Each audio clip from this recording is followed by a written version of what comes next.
যে সারা বাংলাদেশের প্রতিটা উপজেলায় একটা করে টিটিসি হচ্ছে, সেখানে শরীয়তপুরের 2 নির্বাচনী এলাকায় এই নড়িয়ার জন্য একটা বরাদ্দ হয়েছে। এই নড়িয়ার গুরুত্বটার কারণ হলো এই নড়িয়ার প্রবাসী, বিশেষ করে ইটালিতে বাংলাদেশের সবচেয়ে বেশি লোক এই ইটালিতে থাকে। সেখানে প্রায় 35,000 ইটালি প্রবাসী ইটালিতে আছেন। তাদের ছেলে মেয়েরা ইটালিতে যাচ্ছেন, তারা কিন্তু কোনো কাজ শিখে যাচ্ছে না।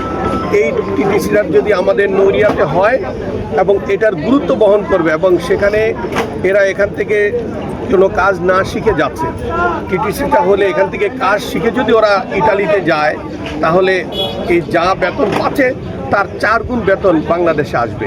এবং এটা অন্যান্য ডিস্ট্রিক্টে কি হচ্ছে জানি না, আমার দেশে বিশেষ করে সিলেট এবং এই নড়িয়া, সিলেটের অনেক লোক লন্ডনে থাকে, নড়িয়ার অনেক লোক ইটালিতে থাকে।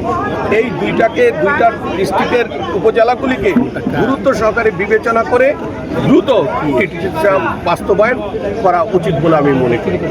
আমাদের যে পরিকল্পনা আছে, ইনশাল্লাহ নির্বাচনী প্রতিশ্রুতি এবং রাষ্ট্রের যিনি প্রধানমন্ত্রী হয়েছেন ওনার যে প্রতিশ্রুতি আছে আমাদের সমন্বয় করে এবং একটা বাস্তবায়ন সেল গঠন করেছেন, সেটার মাধ্যমে আমাদের নির্বাচনী প্রতিশ্রুতি কী কী ছিল সেগুলি আমরা আমাদের মাননীয় প্রধানমন্ত্রী যে সেল আছেন সেই সেলে দেওয়া হয়েছে এবং সেটা আল্লাহর রহমতে আমরা আমাদের প্রস্তাবগুলি দিয়েছেন।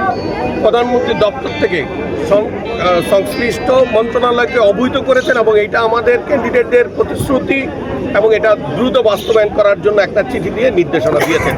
যেই 4-5টা পরিকল্পনা এবং প্রতিশ্রুতি ছিল প্রত্যেকটা চিঠি মাননীয় প্রধানমন্ত্রীর দপ্তর থেকে আমি গ্রহণ করেছি এবং এগুলি কাজের অগ্রগতি হচ্ছে, প্রতি সপ্তাহে আগাচ্ছে।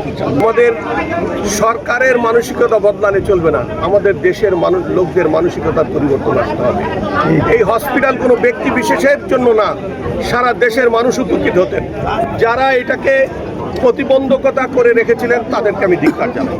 সাথে সাথে এই কারণে যে ডিলে হয়েছে সেখানে আমার দেশের মানুষ স্বাস্থ্যসেবা থেকে বঞ্চিত হয়েছে।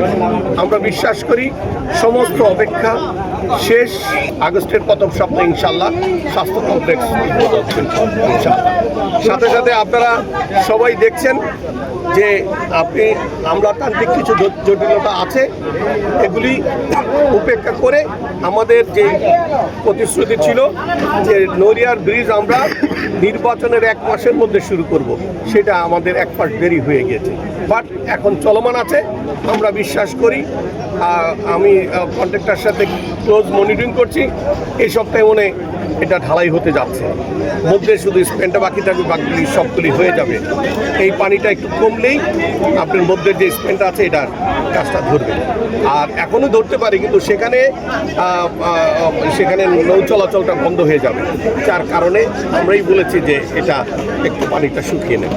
পরিস্থিতির যে কাজ আছে শুধু মধ্যের স্পেনটা, বাকি 1-1.5 মাসের মধ্যে বা 2 মাসের মধ্যে কাজ মধ্যের স্পেন ছাড়া বাকিগুলি শেষ হয়ে যাবে।